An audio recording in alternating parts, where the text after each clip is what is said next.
আমি অবশ্যই ঈমানের দাবিতে তোমাদের পরীক্ষা করব। কখনো ভয়ভীতি, কখনো ক্ষুধা অনাহার, কখনো তোমাদের জান মাল ও ফসল আদির ক্ষতি সাধন করে তোমাদের পরীক্ষা করা হবে। যারা ধৈর্যের সাথে এর মোকাবেলা করে, তুমি সেই ধৈর্যশীলদের আমার নিয়ামতের সুসংবাদ দান করো। যখনই তাদের সামনে কোনো পরীক্ষা এসে হাজির হয়, তখনই তারা বলে, আমরা তো আল্লাহর জন্যেই, আমাদের তো একদিন আল্লাহর কাছেই ফিরে যেতে হবে। বস্তুত এরা হচ্ছে সেসব ব্যক্তি যাদের উপর রয়েছে তাদের মালিকের পক্ষ থেকে অগণিত রহমত ও অপার করুণা, আর এরাই সঠিক পথ প্রাপ্ত। সূরা আত-তাগাবুন।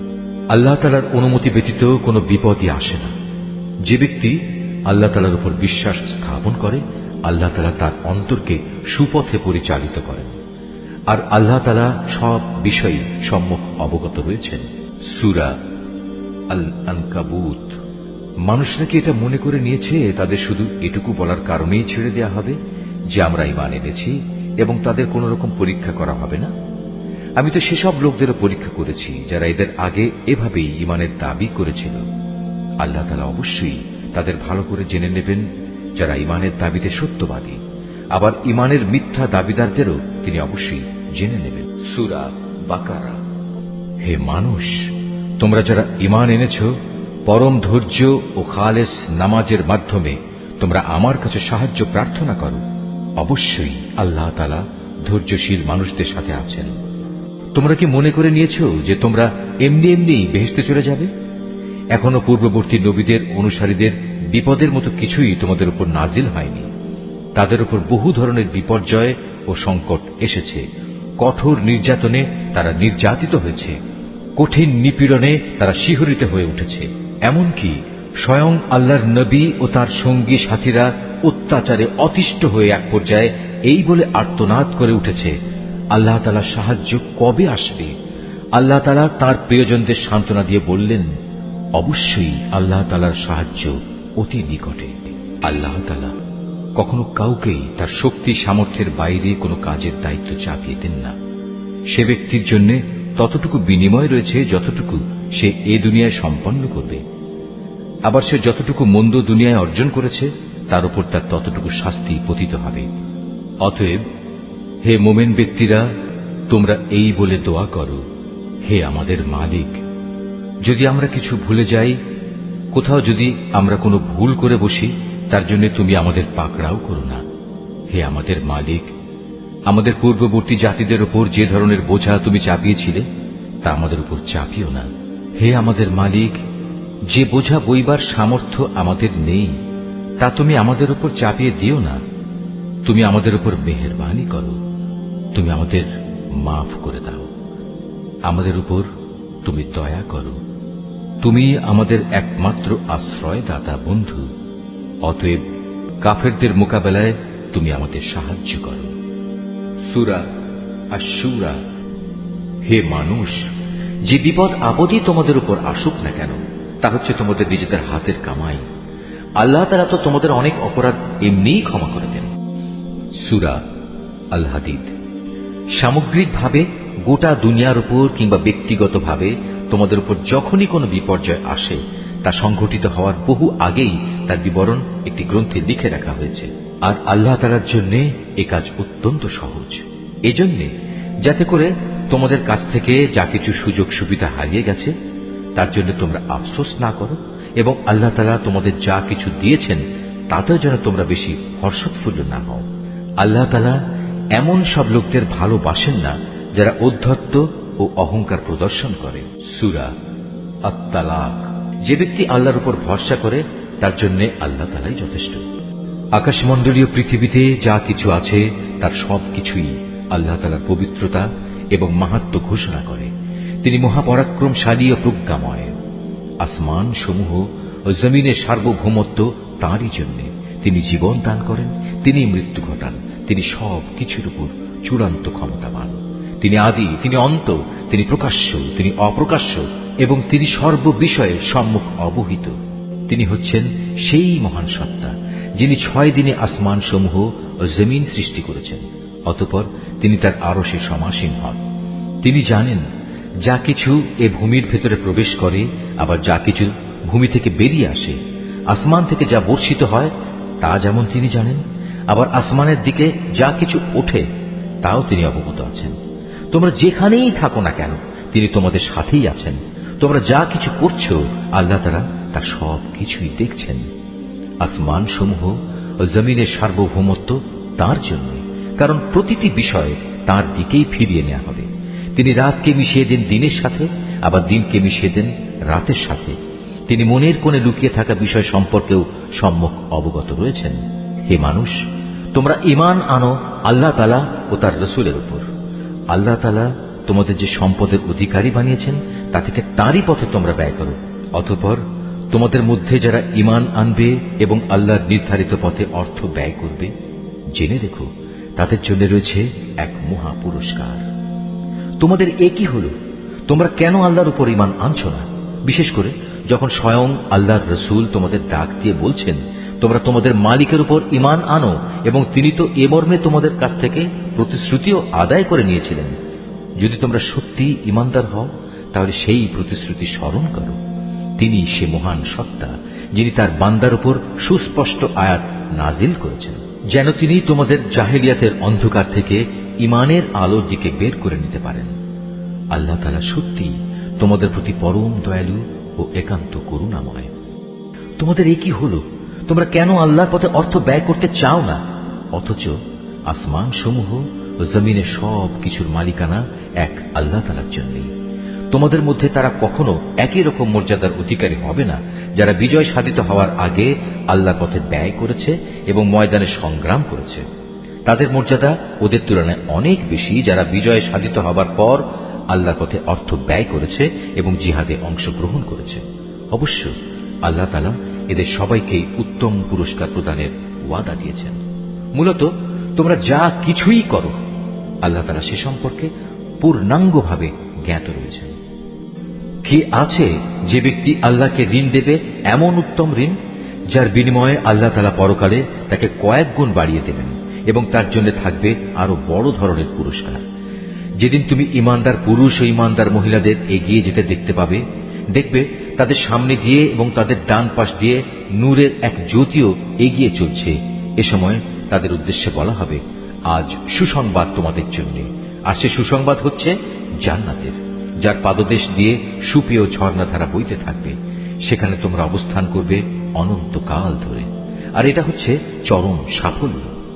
সেদিন মুনাফিক পুরুষ ও মুনাফিক নারীরা ঈমানদারদের বলবে, তোমরা আমাদের দিকে একটু তাকাও, যাতে করে আমরাও তোমাদের নূর থেকে কিছুটা হলেও আলো গ্রহণ করতে পারি। তাদের বলা হবে, তোমরা আজ পেছনে ফিরে যাও এবং পারলে সেখানে গিয়ে আলোর সন্ধান করো। অতঃপর এদের উভয়ের মাঝখানে একটি প্রাচীর দাঁড় করিয়ে দেওয়া হবে। এতে একটি দরজাও থাকবে, যার ভেতরের অংশে থাকবে আল্লাহর রহমত, আর তার বাইরের দিকে থাকবে ভয়াবহ আযাব। তখন মুনাফিক দল ঈমানদারদের ডেকে বলবে, আমরা কি দুনিয়ার জীবনে তোমাদের সাথে ছিলাম না? তারা বলবে, হ্যাঁ, অবশ্যই ছিলে, তবে তোমরা নিজেরাই নিজেদের গোমরাহির বিপদে বিপদগ্রস্ত করে দিয়েছিলে। তোমরা সব সময় সুযোগের অপেক্ষায় থাকতে, নানা রকমের সন্দেহ পোষণ করতে। আসলে দুনিয়ার মোহ তোমাদের সব সময়ই প্রতারিত করে আসছিল।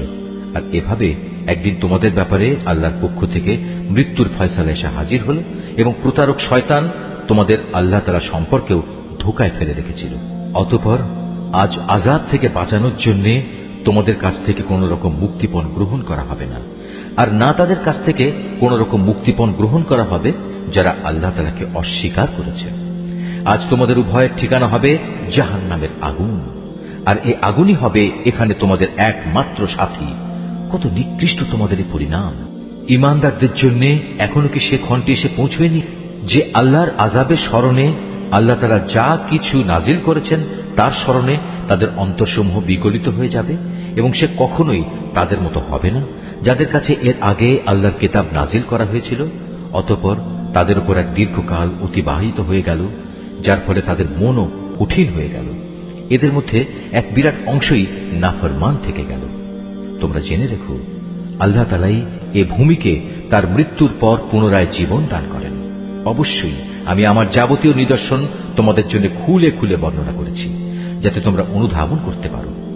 যেসব পুরুষ ও নারী অকাতরে আল্লাহর পথে দান করে এবং আল্লাহকে উত্তম ঋণ প্রদান করে, তাদের সে ঋণ আল্লাহ তাআলার পক্ষ থেকে বহু গুণ বাড়িয়ে দেওয়া হবে। উপরন্তু তাদের জন্য থাকবে আরো সম্মানজনক পুরস্কার। আর যারা আল্লাহর উপর ঈমান এনেছে তার রাসূলের উপর, তারাই হচ্ছে যথার্থ সত্যবাদী, যারা তাদের মালিকের সামনে সত্যের পক্ষে সাক্ষ্য দান করবে। তাদের সবার জন্য রয়েছে তাদের মালিকের পক্ষ থেকে পুরস্কার এবং তাদের নিজেদের নূরও, যা তাদের সাফল্যের প্রমাণ বহন করবে। অপরদিকে যারা আমাকে অস্বীকার করেছে এবং আমার নিদর্শন সমূহকে মিথ্যা সাব্যস্ত করেছে, তারা হবে জাহান্নামের বাসিন্দা। তোমরা জেনে রাখো, এ পার্থিব জীবন খেলাধুলা, জাঁকজমক প্রদর্শন, পরস্পর অহংকার প্রদর্শনের প্রতিযোগিতা, ধন সম্পদ ও সন্তান সন্ততি বাড়ানোর চেষ্টা সাধনা ছাড়া আর কিছুই নয়। এ যেন আকাশ থেকে বর্ষিত এক পশলা বৃষ্টি, যার উৎপাদিত ফসলের সমাহার কৃষকের মনকে খুশিতে ভরে দেয়। অতঃপর সে ফসল ঘরে তোলার উপযোগী হলে একদিন তা শুকিয়ে যায় এবং আস্তে আস্তে তুমি দেখতে পাও তা হলুদ রং ধারণ করতে শুরু করেছে। তারপর তা অর্থহীন খড়কুটায় পরিণত হয়ে যায়। কাফেরদের জন্য পার্থিব জীবনের চেষ্টা সাধনা এমনই এক অর্থহীন কর্মকাণ্ড ছাড়া আর কিছুই নয়। আর পরকালের জীবনে তাদের জন্য থাকবে কঠোর আযাব এবং ঈমানদারদের জন্য থাকবে আল্লাহর পক্ষ থেকে তার ক্ষমা ও সন্তুষ্টি।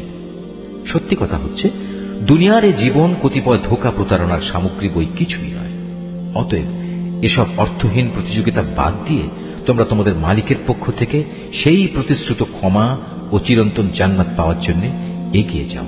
এমন জান্নাত যার আয়তন আসমান জমিনের সমান প্রশস্ত, তা প্রস্তুত করে রাখা হয়েছে সেসব মানুষদের জন্য যারা আল্লাহ তাআলা ও তার পাঠানো রাসূলের উপর ঈমান এনেছে। মূলত এ হচ্ছে আল্লাহ তাআলার এক অনুগ্রহ। যাকে তিনি চান তাকেই তিনি এই অনুগ্রহ প্রদান করেন। আর আল্লাহ তাআলা হচ্ছেন মহা অনুগ্রহশীল। সামগ্রিকভাবে গোটা দুনিয়ার উপর কিংবা ব্যক্তিগতভাবে তোমাদের উপর যখনই কোনো বিপর্যয় আসে, তা সংঘটিত হওয়ার বহু আগেই তার বিবরণ একটি গ্রন্থে লিখে রাখা হয়েছে। আর আল্লাহ তাআলার জন্য এ কাজ অত্যন্ত সহজ। এজন্যে যাতে করে তোমাদের কাছ থেকে যা কিছু সুযোগ সুবিধা হারিয়ে গেছে তার জন্য তোমরা আফসোস না করো, এবং আল্লাহ তাআলা তোমাদের যা কিছু দিয়েছেন তাতেও যেন তোমরা বেশি হর্ষোৎফুল্ল না হও। আল্লাহ তাআলা এমন সব লোকদের ভালোবাসেন না যারা ঔদ্ধত্য ও অহংকার প্রদর্শন করে। আল্লাহ তাআলা তাদেরও ভালোবাসেন না যারা নিজেরা কার্পণ্য করে আবার অন্যদেরও কার্পণ্য করার আদেশ দেয়। যে ব্যক্তি জেনে বুঝে আল্লাহর হুকুম থেকে মুখ ফিরিয়ে নেয় তার জানা উচিত আল্লাহ তাআলা কারোই মুখাপেক্ষী নন এবং তিনি মহান প্রশংসায় প্রশংসিত। আমি অবশ্যই আমার রাসূলদের কতিপয় সুস্পষ্ট নিদর্শন সহ মানুষদের কাছে পাঠিয়েছি এবং আমি তাদের সাথে কিতাব পাঠিয়েছি। আরো পাঠিয়েছি আমার পক্ষ থেকে এক ন্যায়দণ্ড, যাতে করে মানুষ এর মাধ্যমে ইনসাফের উপর কায়েম থাকতে পারে। তাদের জন্য আমি লোহা নাজিল করেছি, যার মাধ্যমে একদিকে যেমন রয়েছে বিপুল শক্তি, অন্যদিকে রয়েছে মানুষের বহুবিধ উপকার। এ সব কিছুর উদ্দেশ্য হচ্ছে এর মাধ্যমে আল্লাহ তাআলা জেনে নিতে চান কে আল্লাহ তাআলা ও তার রাসূলকে না দেখেও সাহায্য করতে এগিয়ে আসে। বস্তুত আল্লাহ তাআলা প্রচন্ড শক্তিমান ও মহাপরাক্রমশালী। আমি নূহ ও ইব্রাহিমকে আমার রাসূল হিসেবে প্রেরণ করেছি এবং তাদের উভয়ের বংশধরদের মাঝে আমি নবুয়ত ও কিতাব প্রেরণের ব্যবস্থা করে রেখেছি। অতঃপর তাদের মাঝে কিছু কিছু লোক সঠিক পথ অবলম্বন করেছে। অবশ্য তাদের অধিকাংশ লোকই ছিল নাফরমান। তারপর তাদের বংশে একের পর এক আমি অনেক রাসূলই প্রেরণ করেছি।